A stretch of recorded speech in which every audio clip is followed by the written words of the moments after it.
चलो जी, ये तो समझ आता है कि पुलिस जो है जो लोग उन पर हमला करें वो गिरफ्तार करे, कोई मिलिटेंट लगे आपको उसे गिरफ्तार कर ले। लेकिन मुझे समझ नहीं आ रहा कि मुझे अभी पता चला कि अली नवाज अवान हमारे जो भाई हैं, अली नवाज अवान जो MNA भी रहे, उन पर 55 FIR हुई हुई। यार मैं तो कंडेम करता हूँ उसको। मतलब एक सियासी वर्कर है, एक पॉलिटिकल बंदे हैं, असद उमर साहब हैं, शाह महमूद खान, इन पे यार FIR का कोई लॉजिक समझ नहीं आ रही मुझे।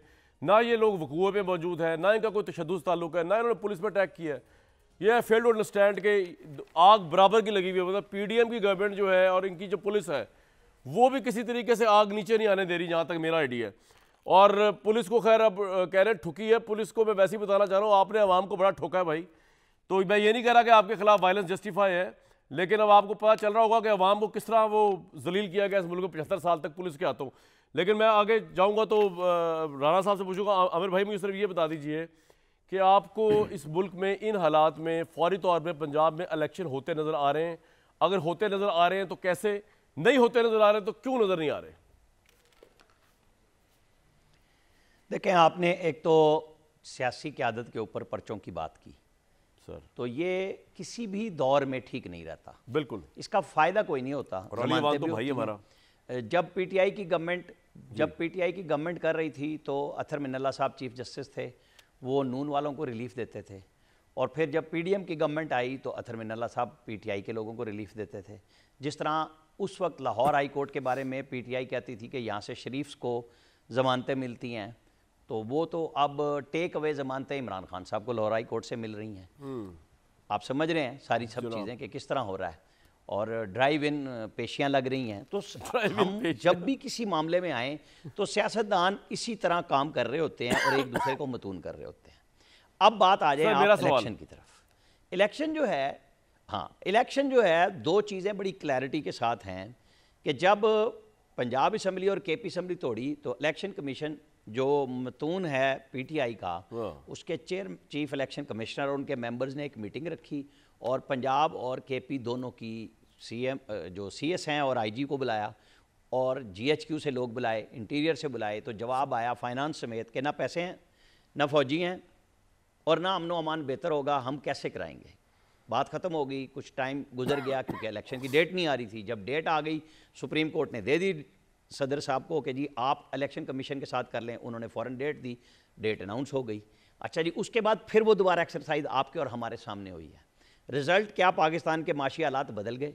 जो फाइनेंस मिनिस्ट्री ने जवाब दिया था, क्या पाकिस्तान की लॉ एंड आर्डर सिचुएशन पहले से बेहतर हुई या बदतर हुई? ये मैं बात कर रहा हूँ उन पे जिन पे ज़मीनी हक़ाइक़ पे गुफ्तगू होती है।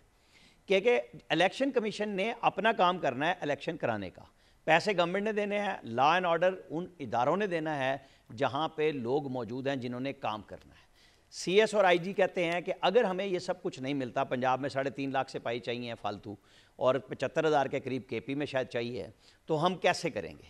तो जवाब तो जीरो आया है और इलेक्शन कमीशन को दोबारा मीटिंग करनी है और सुप्रीम कोर्ट को वो बता देंगे। और जो रिपोर्ट्स आ रही हैं जो मैं समझ रहा हूँ वो तो कह देंगे जी साफ के जी इन हालात में जब कोई इदारा हमसे ताउन नहीं कर रहा तो क्या इलेक्शन बैलेट बॉक्स बगैर पैसों के बन जाएंगे, पेपर बगैर पैसों के छप जाएंगे। बिल्कुल ठीक। और जिन लोगों ने ड्यूटियों पे जाना है उनको कौन लॉ एंड ऑर्डर पे सिचुएशन पे बचाएगा? ये लोग अब आपस में बात नहीं कर रहे।